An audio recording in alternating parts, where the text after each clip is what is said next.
Okay. Oh, well, look. Damn. All right. So, where to start? Okay. Well, right from the beginning. What the pluck? CW and this fellow at Unspirituality channel on YouTube are quite incorrect, quite wrong. Frequently, mostly, always. I hate using always, but mostly, let's say 90% of the time, when they cite authority, and that authority being science. Okay? And the reason that that is the case does not necessarily make David Wilcock and Goode and the whole blue chicken cult correct about anything, but it does weaken their arguments, and they need to be very specific, and they need to understand where they're wrong and why they're wrong. All right, and so this is pay attention, guys, because it's all about your thinking, and you're mushy. You know, you're mushy in your thinking. And you're accusing these other people of living in fantasy and so on, but your thinking is about as solid as oatmeal. It's not clear, it has no substantiation, and you can sink way down in it, you can go way deep, but it does not necessarily make it accurate or effective. And at the core of our argument here is that we have CW and Zenn citing science as their authority. And what they're really doing, if you look at it, because they're using broad general terms about things, they're citing the consensus. Let's put that here. The consensus of science as their authority. And as we in the conspiracy world may want to characterize it, we would say mainstream.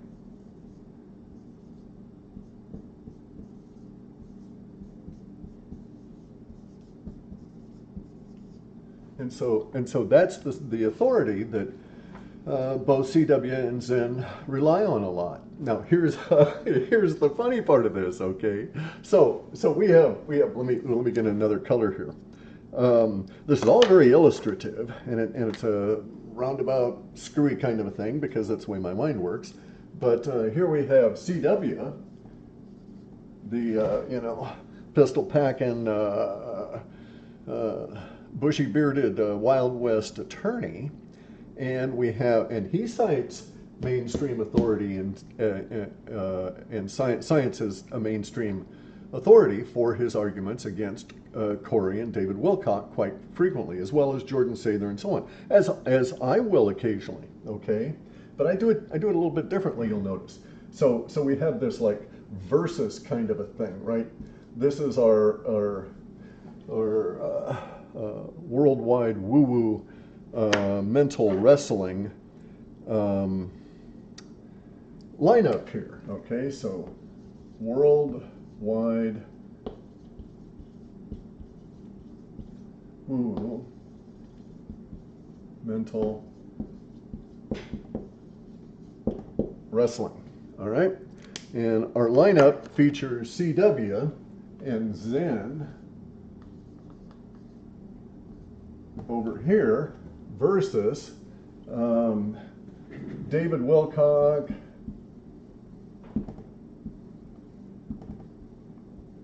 and I don't mean to leave people out over here on the CW side. I'll get to that in a second. But David Wilcock, Goode, Jordan Sather, a lot of these people I've never heard of. This J. Essex fellow, Donald Marshall. And a bunch of other people, okay? I mean, like a lot of other people. Well, there's a bunch of really strange wackadoodles out there in woo-woo land. And these people enjoy being wackadoodle, okay? So they give into it. And that, I think, is the expression that both Zenn and CW go after, is the fact that these people are not attempting, well, especially like the con artists, are not attempting to actually expose an aspect of reality that people have not discovered and could examine themselves. Rather, they're just trying to sell a fantasy. And that's what CW and Zenn use the mainstream authority of science to debunk. Only here's their problem. This ain't a thing, okay? The consensus mainstream authority in science does not exist. It is not a thing. If we look at it, and you can go Google this. Well, let me stop for a second and say, you know, I come from a technical world. Inventions, computers, software, firmware, printed circuit boards, you know, design, all of this kind of thing. And there's one truism in technical world, all right? It can be proven. And so we have proven over here. And this is one of the defining characteristics of, this is a defining characteristic of the technical reality and the technical mind. So I know if I go to, and I've had this experience, right? I've worked for some of the smartest organizations on this planet. That is to say, rooms where I would go on in and I might actually lower the average IQ. All right, and just by my mere presence, but I know that was a might. I have no real way of knowing that, but I would know for a fact that my walking on in there would lower the average number of PhDs in the room, that kind of thing, and master's degree, etc. But the reason I was at that room is because when I walked in, the average number of patents went up. And patents are an interesting thing because it's proof of persistence around an original idea, okay? And original thinking is very difficult to come by. It's creativity that's very difficult to come by, especially in the technical world, because the technical world is logical, persistent, stepwise refinement, proof of concept, due diligence, validation, all of these kind of things, right? It's also contention, fierce battles. So I've been in rooms, like I was saying, at places like Microsoft, where ideas are presented and you have to defend those ideas in the presence of many people that are intensely opposed to your particular approach or your particular idea because of the political ramifications within the organization or within the project itself. And I've been on huge projects there where there were hundreds of programmers, 5 or 6 senior software engineers, administrative staff up the yin-yang, and so big damn projects and stuff. And so when you go into these rooms in a technical thing, it's real straightforward. There's lots of jumping up and down and, you know, yelling and cussing and screaming and, you know, and this kind of thing. But as soon as it devolved into personality contacts or you know, attacks, ad hominem attacks, it's like, fuck it. I'd stand on up and say, prove your point, right? Because see, here's the thing. With technical stuff, you can always prove your point. If I say that a particular kind of software does this particular kind of action when you have this particular kind of input and the output is X, Y, Z, I can prove that. If I say there's a potential under certain circumstances that it will not behave that way, and you should be aware of this, I usually can prove that those conditions could exist to a technical mind, even if we can't actually engineer it because we haven't got a big enough prototype yet to test it in real world conditions against an actual 100,000 users or 1 million users or so on. And I'm bitching and moaning, and this has happened before, about the flaws within the testing procedures and where we'll get caught up. But my point is that all of these things can be proven. They can be huge, long drawn out battles that go for days and days and days, but they can be proven. And ultimately, you win or you lose because you can prove your point or you cannot, right? Or you can find the flaw in your thinking. Many times I was wrong, but I was glad to be wrong under the circumstances and find the flaw in my thinking, and because it led to progress in the getting the technical project further along. Usually I was not wrong. So this is the world I come from, is technical. Technical lives off of critical thinking.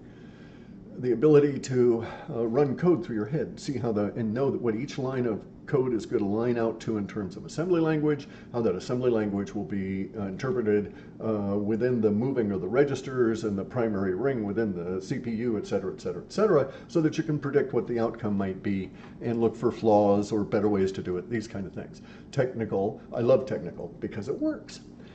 In our woo-woo mental wrestling here, I have a tendency to approach everything from a critical thinking or a technical viewpoint. And this affects my life. It affects my life in a very positive way, for instance, because I approached cancer therapy on my own body this way, and it's like I can prove it, or I can prove it works or it doesn't work by various different mechanisms, right? Ingesting the substance, whatever it might be. I mean, just a rational examination of whether this is a good approach or not. A therapy could work or could not. And then I try it out, and I can validate my thinking about it. And being a technical guy, I don't take any of this shit on faith. You know, doctor tells me X, Y, Z, it's like I go and research it, and I find that X, Y, and Z are not accurate. It's like, you're fired, dude. You're the person that I'm hiring as a professional expert in cancer, an oncologist. And your most common answer to my questions is, I don't know, or never heard of that test before, or, well, X, Y, Z, and then I go check X, Y, Z, and they turn out to be wrong. That guy gets shit canned real quick because I'm a technician. And they call me up and they want me to do some stupid ass test because it's a year later after the surgery and it's their protocol, but I don't benefit from it, and it's entirely, in my viewpoint, it makes them money and adds to the national database on shit, but in no way benefits my life or progress. Fuck it, no, I'm not going to do it. These things can be proven to work or not work. For me, general society, wherever you want to go. Just as a way of thinking about it that is critical. We examine it for critical flaws, also for critical success. So anyway, here's the point of all of this, right? We've got CW and Zenn, all of these hard-hitting videos, you know, David Wilcock, Kerry, Goode, Donald Marshall, and more, and then science. And the hell of it is, guys, and like CW, you know, it's like, dude, I'd sit you down right here and I'd give you a cup of really strong tea and for the Brownian motion effect, and then I would tell you exactly what you're looking at. You're trying to use consensus among scientists as an authority and citing that as mainstream within our social paradigm. Ergo, it is authority. It's self-validating, self-referencing. And there's no flaw in that, but there's tons of flaw in that. And that's because consensus, hang on, let me get another color here. Consensus of mainstream science is not a thing. It is it's a moving target. It's a thought process over time. Okay, and so this is time. And we all know that the consensus of mainstream reality changes continually. That's what Earth is constant change. And it bubbles up eventually into mainstream reality. It bubbles up eventually into science and so on. And we no longer, prescribe amputation of the foot for conditions that are not warranted, like getting shot in the ass, right? Or we don't bleed people just to get rid of excess vaporous bad blood, But here's the beauty of all of this, guys. You have to be really careful with this consensus of reality stuff. So let's apply it to medical shit here for a second. Modern medicine is cyclical and comes back to some wild-ass screwy ideas. So way the fuck back in time, the medical practitioners knew you had bad blood and bad humor, but they were modern. They were cool. This is like, 1700s, right? They weren't falling for this old get out a knife and slash on your veins business. They had the state of the art. They had leeches. Damn, state of the art medical stuff. Get rid of that bad blood, slap some of those puppies on you, and off you go. You'll be good as gold in no time. Well, hey, leeches are back. Leeches fell out of favor in modern times, but in modern times, they're back because it was cyclical. And they found out it wasn't just the bleeding, but the leeches actually secrete a substance that's beneficial for you under certain circumstances. And in some cases, you can get a benefit out of having these things actually applied to your body in a medicinal therapeutic manner, right? So let's not say that, modern science is stationary, constant, or consistent. It's not. Medical science, any of these disciplines. And here's the beauty of it. You can validate me on this because I'm a technical guy. Now here's the thing, guys. You should validate me on this because I get loose with numbers.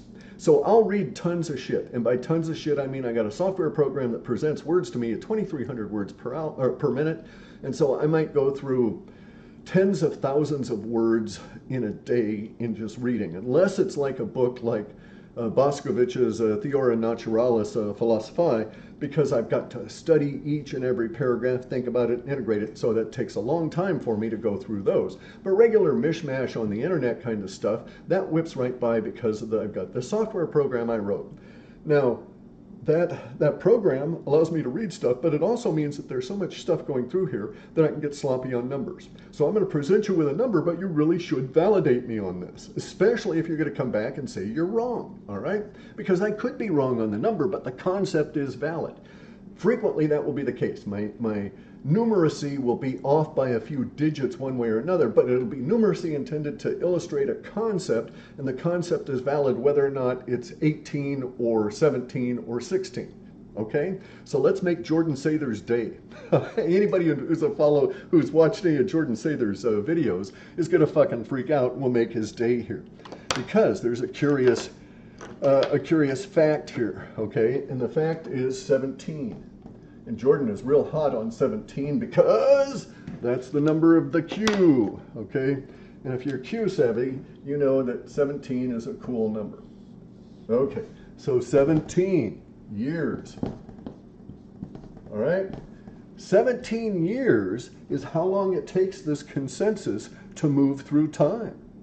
So the consensus is not really a thing that is pointing to an exactness. It's much more like this very large spread that is shifting through time as all of the, makes sense because science is composed of humans, scientists that have to form opinions on their own. And why 17 years? Because that's how long it takes the older ones to die off in generational clumps. And that's how science progresses. So let's not pretend, CW or Zenn, that science is any kind of an authority, especially mainstream, especially the consensus, because you guys are basing it not really on science per se, but on academia.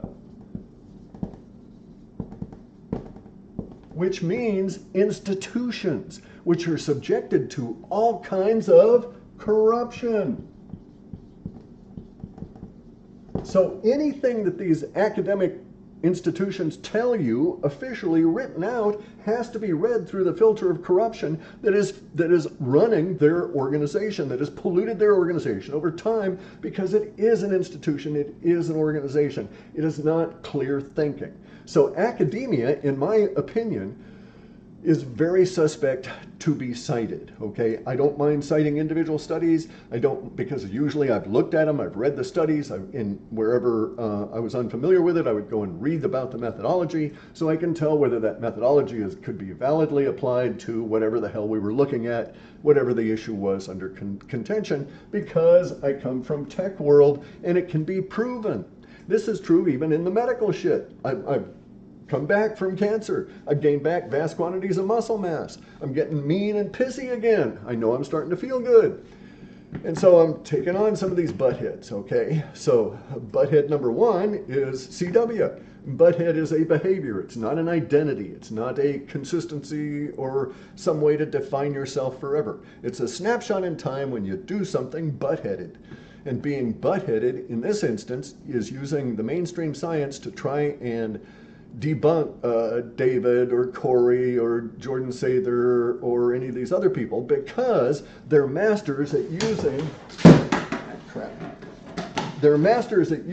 the academia. These guys here use academia against you in the arguments. That's what their whole Modus operandi is take current events, wrap it up into their fantasy paradigm, and spit it out as though those current events validate their particular position and their overall paradigm. And there's so many holes in all of it. The only way they can deal with this is to never face the opposition. That was Corey Goode's fatal flaw. He started responding. His personality was such that as a bully that he had to respond to those people because he felt himself personally threatened. And so he's got into a situation where he's responding to the people, and it's broken down. David Wilcock was able to manage this year after year after year up until about 2012 when he peaked and he crashed out, and it's been downhill all the rest of the way. And now he's reinventing himself as a dream maven, dream interpreter this time around. And apparently getting out of, going deep into spirituality and getting out of the woo-woo part of things, that other aspect, the UFOs and stuff. So he's had to make changes. And it's because you keep coming up to this point where their version of reality never materializes because their paradigm is ultimately flawed, in spite of the fact that they can sell some people some of the time for a period of time that mainstream shit is validating them. And so for CW and Zenn to take on David, Corey, and there's other guys here, Steve Cambion, Stina, Jay Widener, myself, all kinds of people, right? So when I take them on about any one of their points, I want to get down to it at a technical level to just prove that they're absolute fucking assholes, okay? Or they're totally wrong. And so we're going to take a diversion here at the moment and talk about Kerry Cassidy. So Kerry Cassidy's got this very dapper-looking fellow. Looks like just the kind of guy you would want to sit down with in a pub and buy him a pint and listen to him and talk to him and so on. I kid you not. I mean, I saw this thumbnail and she got me just like that, right? This guy looks like okay, so I know a lot of English guys because I used to work for GEC Marconi, British Airlines, a bunch of these other people writing software, designing software, working on machinery bits, all this kind of thing. So we go back and forth to England for a while, and they come over here a lot too because a lot of them work for Microsoft. I was doing a contract for Microsoft. I got involved with a bunch of these guys, and so I met a bunch of British programmers. And the British programmers were, without exception, just the marvelous guys, salt of the earth. Absolutely soccer hooligans. Absolutely soccer hooligans. Never go out with them on a Friday night. Never go out with them on a Friday night, unless you're taking along a spare liver. But salt of the earth, right? Work their asses off. But for them, Friday starts around noon. So you just got to be careful about that. Going into all of this here with Kerry Cassidy and this guy. This guy he looks like one of these classes of, I want to say surprising. You just don't think that when you first meet them, they're well dressed, they're soft spoken, they're somewhat small boned. This particular, like grade of Englishmen, right? They're not usually very tall. They look like they'd be really good for mining in that sense, or work in IT. They'd be good cable pullers because they can get in there and stuff, right? My hands are too big for that. I just ran into all kinds of obstacles. Anyway, there's this class of these people that I was working with as software programmers that I got to meet that would shock the pants off of you because you get them over here, get them out of the work environment, and as I say, these guys are soccer hooligans. And just because he's 4'0" doesn't mean that he isn't going to piss somebody off in a bar up in Redmond and get your ass into trouble trying to deal with a couple of guys from a local sports team that took offense to what this little, their term, not mine, puny shrimp had to say. So, a good thing I didn't drink. I mean, seriously. Anyway, that's what this guy looked like. That's what he reminded me. This thumbnail of Kerry Cassidy. It's her latest video up there, right? This guy's a spy. Oh, this is cool shit. So I go to look at this, and it's so fucking sad. I only got 3 minutes and 20 some odd seconds into it, and it's like, boink, I'm out of there. And the reason was the guy made an asshole statement that was technical. Further, he amplified his asshole statement by saying, I don't know how this technical shit works, but it does. I don't know how this particular weird-ass science thing I'm claiming to exist does work, but it does. And it's like, dude, if it does work, it can be proven. Don't be making technical assertions like that, because you're going to get called out by people like me that are saying you're full of shit. And if you're a spy, I never, ever, ever would have relied on your analysis. Maybe I might have relied on your ability to schmoo people into giving you shit, but I wouldn't have relied on your ability to know what the hell was being handed to you and effectively pass it back to me, because you don't know what you're talking about 4G and 5G and cell towers and shit, right? That suck it over on demand 5G statement you're making is total horseshit. And Kerry Cassidy frequently has guests that are 100% horseshit regurgitators on stuff, but this was a new one. I'd never heard anything that blatant of a statement. Now, Kerry makes all kinds of statements herself that are in defiance of our common shared reality and the physics that underlie it. Now, here's where we are, back to our mainstream authority. I'm not citing mainstream authority physics as my authority. I don't think these bastards know what they're talking about. And I can prove it because I'm a technical guy. I can prove that quantum doesn't exist. I can argue the pants off of any physicist into a point where they will rip their hair out, cry tears, piss themselves, and run fleeing from the room because they cannot fulfill a logical debate about their subject based on the idea of atoms, quantum physics, et cetera, et cetera, et cetera. Just simply runs into all these dead ends, and they've had to make up all of this shit, and you get into all of this nasty mathematics, none of which is clear thinking. Okay, it's deep thinking, but not clear, and it doesn't yield anything. We don't run any of our goods in our society on any fucking thing ever invented by Einstein, because he never invented anything. The same thing is true of Feynman, the great physicist. I love Feynman. He's just a great guy, but he was a mathematician. He was in love with his own mathematics. He was working on a failed false premise and made that premise even more obtuse, and did not ever invent shit that is running in our lives. Nikola Tesla, on the other hand, has a car company named after him that's about electricity. He invented for us every fucking thing you're going to touch today that produces electricity that you use. Every fucking thing came out of that one man's mind through his patents. Prove me wrong.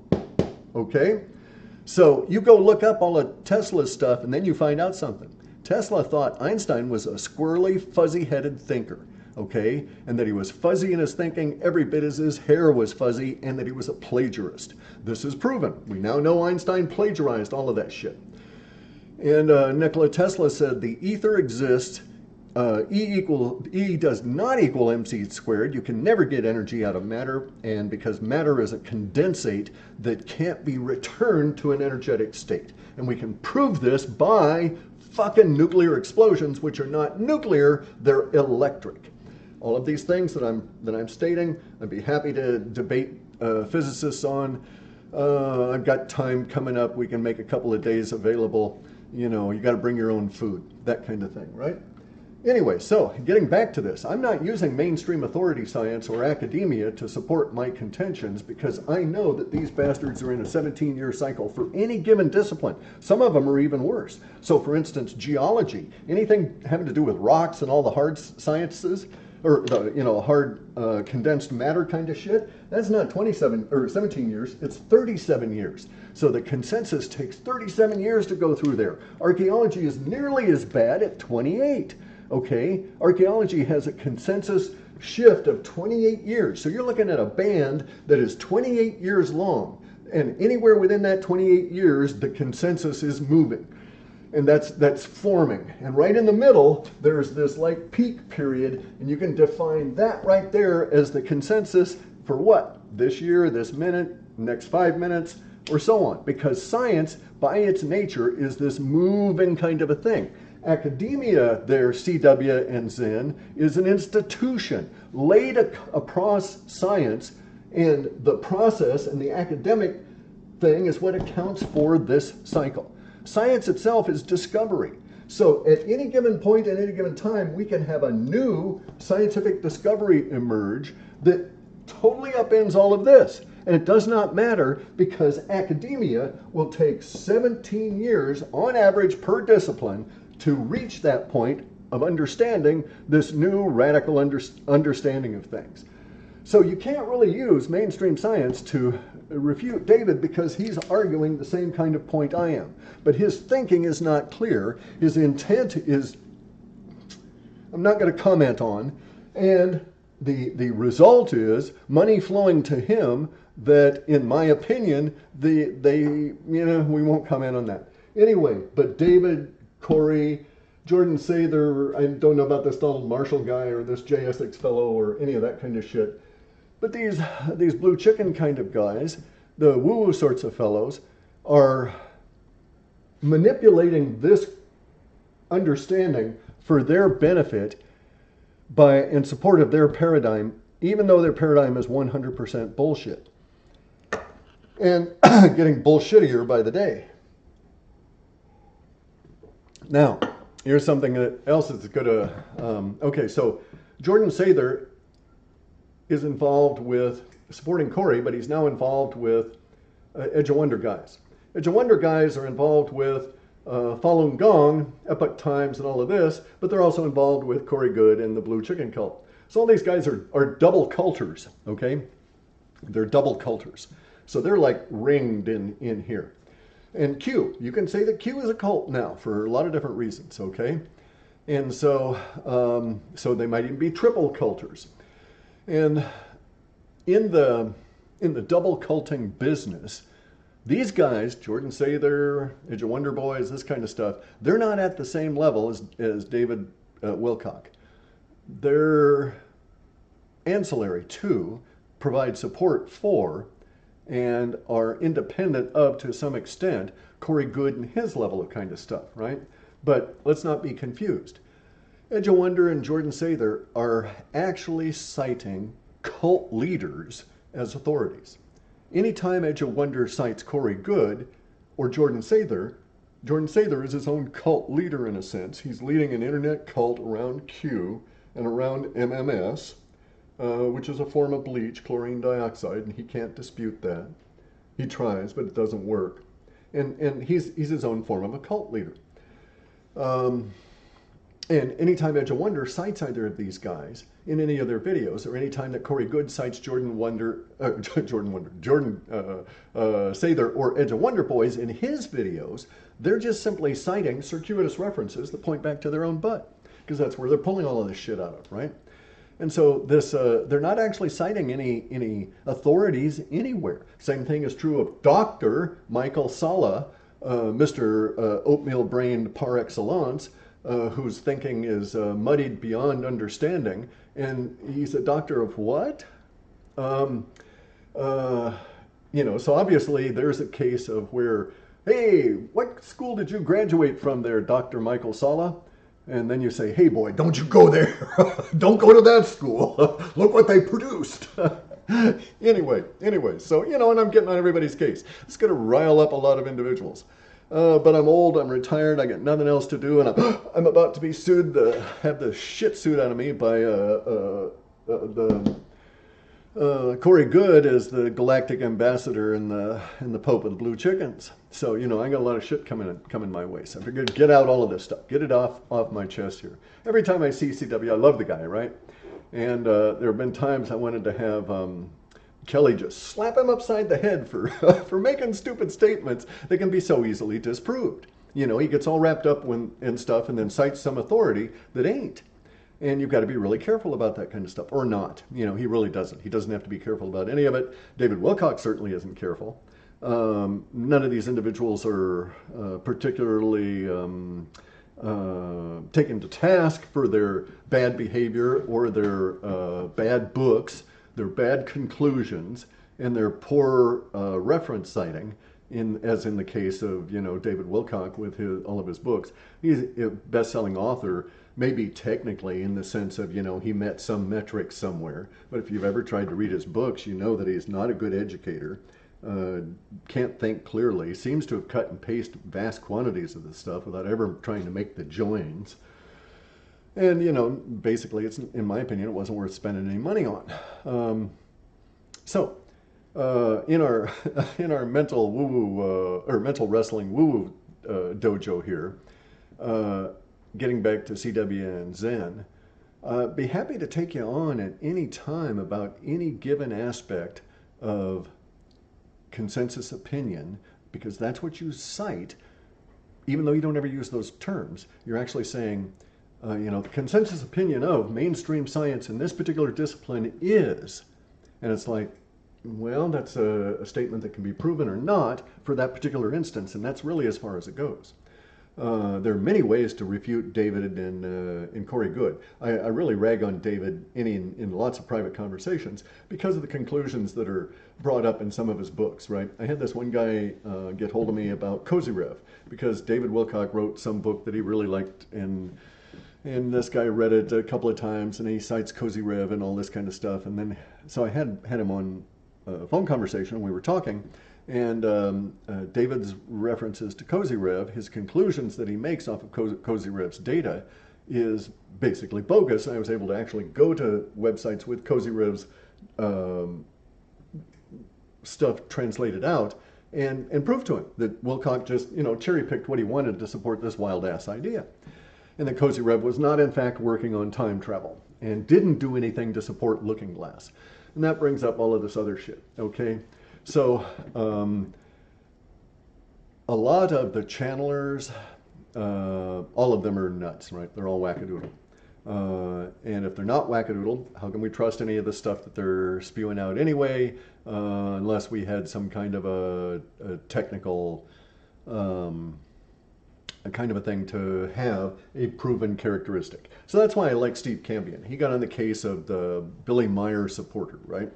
And he said, why doesn't somebody provide us a cancer cure for cancer in children? It's not that simple, Stephen. It's not a simple disease. It's not like there's a bacteria or a virus. It's conditioned. So there's not going to be a single anything that addresses cancer. But I take your point. And basically he's saying, why don't you provide a single element of proof?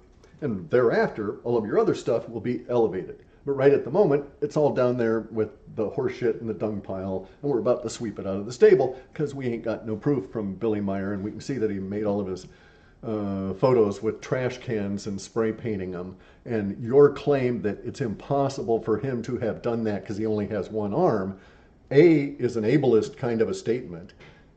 B is not critical thinking because we don't know what he's capable of, even with one arm.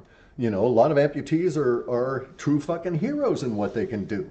So, don't give me that bullshit just because we think he's so crippled, he's not able to do this, therefore it must be real. Bullshit, dude. Those are Christmas balls and trash can lids and garden hose. And you can even see on one of his old photos, you can even lift off the brand name of the Swiss company that produced the garden hose. Anyway, so there's a lot of muddy thinking, a lot of people trying to pass off stuff as critical thinking that is not. And critical thinking is like stuff that derives from tech, okay? Critical thinking is, how can I prove this shit wrong?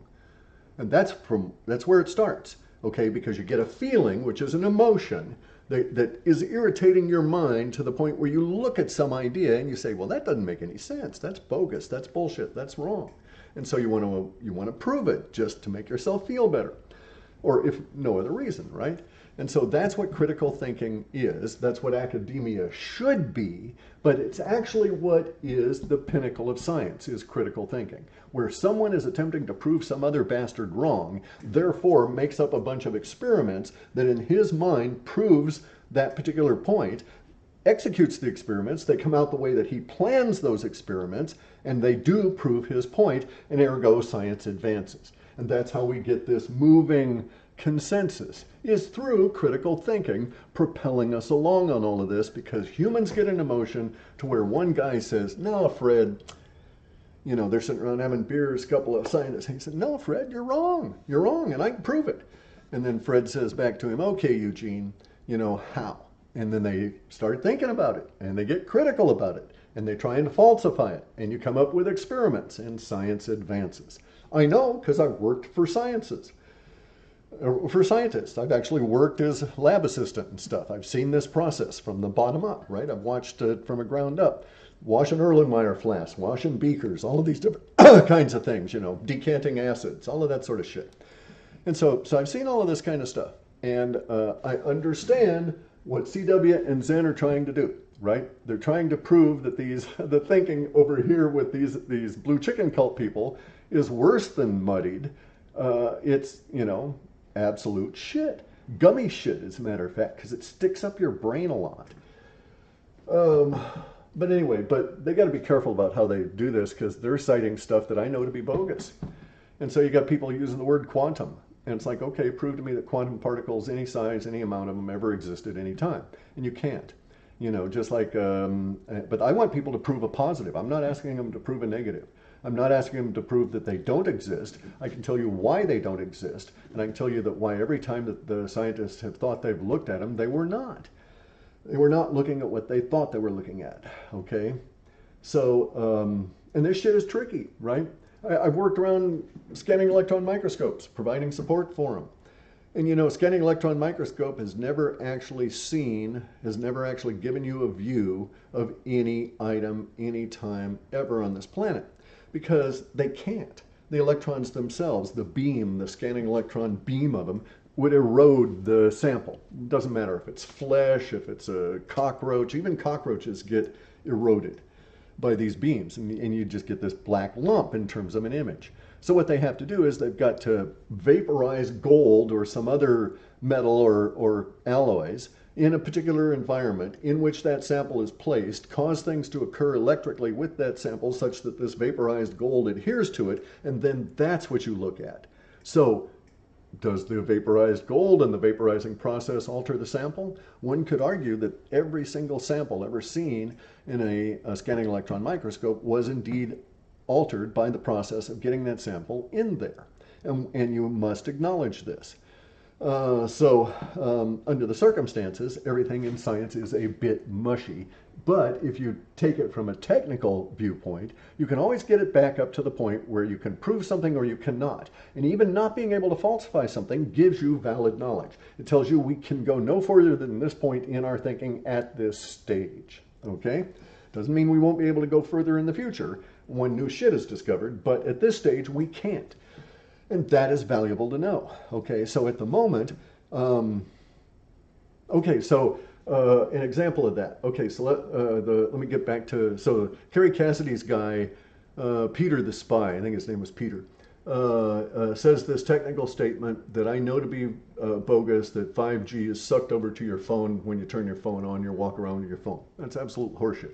Doesn't work that way. 5G is in no way different than 4G or 3G or any of this other shit relative to the cell towers itself, and it cannot be individually applied to any individual phone because it's radiated out in a generalized sense. This is how electromagnetic radiation works, whether it's radio waves or whatever. So this guy is 100% wrong. So from this point on, I've got to drop the Kerry Cassidy thing. No point in me looking at it because I'm disgusted with what he said at a technical level because I know it is not true. And I could go and prove it was not true by citing even academic sources that would tell him it's not true. And no matter how much he says, well, it's secret spy shit that even academics, no, it doesn't come out to that guy. Because some of us can think about this at a technical level. We worked in enough stuff at a technical level to know that you're saying bullshit, just like all this stuff about AI. And, you know, I'm getting tired of arguing about people with the AI. And 100% of the understanding of AI in the woo-woo world is wrong. There's no such thing as a sentient computer under any circumstances. And whoa.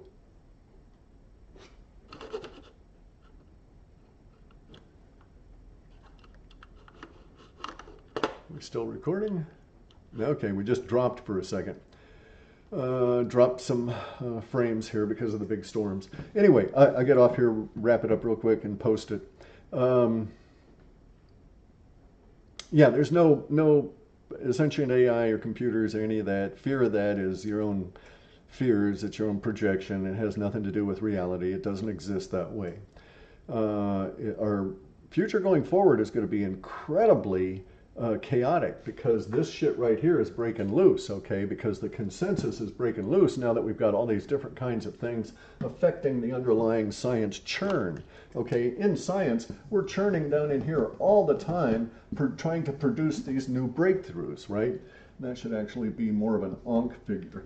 But these new breakthroughs arise out of this shit down in here that's going on. This is now getting fractured. Because we've got computers, we can generate ever so much faster. So the churn rate itself is increasing. So we're now getting, instead of one single point, we're going to get several points like this.